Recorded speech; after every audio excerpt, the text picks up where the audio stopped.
मैं अपने भाई को मर्द बनाऊं? 1 महीने तक खूब करवा तो गाड़ी की किस्तें तेरी ही से पूरी हो जाएंगी। ऑफ़र बहुत बेहतरीन थी, उनकी गाड़ी भी बहुत अच्छी थी, इसलिए मैं इनकार न कर सकी और हाँ कर दी। मैंने कहा, अब तू देखती जा, आसिया खां तो मर्दों में भी जान डाल दे, वो तो फिर भी जवानी की दहलीज पर है। मैंने 2 दिन की छुट्टी डाल दी और अपनी पहली किस्त की तैयारी में लग गई। मेरे प्यारे दोस्तों, आप सब कैसे हैं? उम्मीद करती हूँ मज़े में होंगे, और अगर नहीं तो आज की कहानी पढ़कर मज़े ले लो।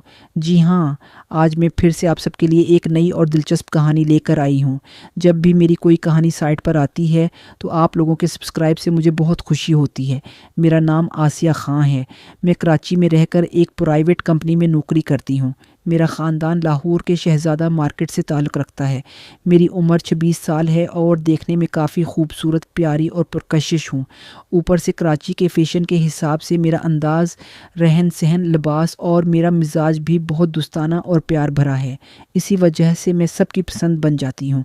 मैं कराची में किराए के एक फ़्लैट में अकेली रहती हूँ। हाँ, मेरे कुछ रिश्तेदार भी कराची में रहते हैं, इसलिए कोई ख़ास दिक्कत नहीं होती। मैं इतवार वगैरह को उनसे मिलने चली जाती हूँ। सबसे ज़्यादा मैं अपने चचा के घर जाती हूँ, जो मेरे घर से ज़्यादा दूर नहीं रहते। वहाँ चचा अपने ख़ानदान के साथ रहते हैं। उनकी बेटी नाज़िया, जो मेरी हम उम्र है, वहाँ रहती है।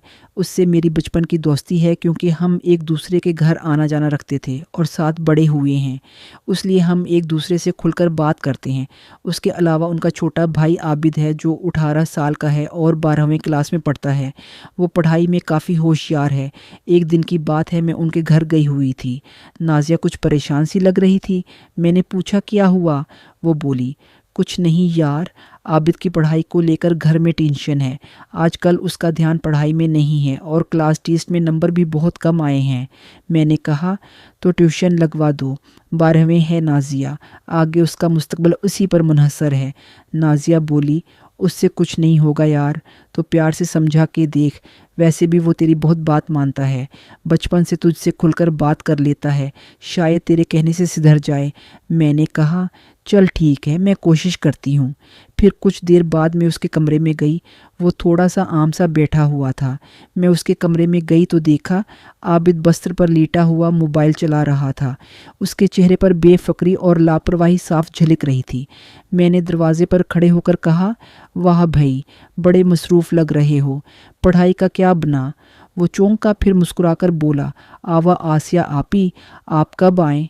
मैंने हंसते हुए कहा, अभी आई हूँ, और लगता है तुम्हें पढ़ाई से कोई ख़ास दिलचस्पी नहीं रही। वो ज़रा शर्मिंदा हुआ, मोबाइल एक तरफ रखा और बोला, आपी बस दिल नहीं लगता, रोज़ वही बोरंग किताबें, वही लेक्चर। मैंने रस्सी खींचकर पास बैठते हुए कहा, आबिद, ज़िंदगी में कुछ हासिल करना है तो दिल लगाना ही पड़ेगा। आज अगर मेहनत नहीं करोगे तो कल पछताना पड़ेगा। आबिद बोला, आप ही सब कहते हैं पढ़ाई करो, आगे बढ़ो, मगर दिल नहीं चाहता, पता नहीं क्यों।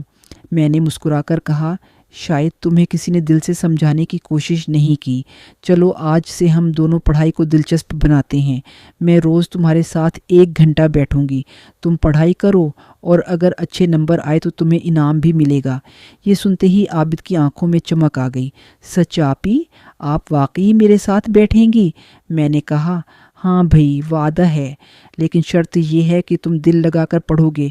आबिद ने फ़ौरन सिर हिलाकर हाँ कर दी। अगले दिन से मैं रोज़ शाम को उसके घर जाने लगी। शुरू में वो थोड़ा शर्माता था, मगर आहिस्ता आहिस्ता वो खुलने लगा। मैं उसे कभी मज़ाहिया अंदाज में पढ़ाती, कभी मिसालों से बात समझाती और कभी कहानियों के ज़रिए उसका दिल लगाती। नाज़िया अक्सर कहती, यार आसिया, तूने तो कमाल कर दिया, आबिद तो अब पढ़ाई में दिलचस्पी लेने लगा है।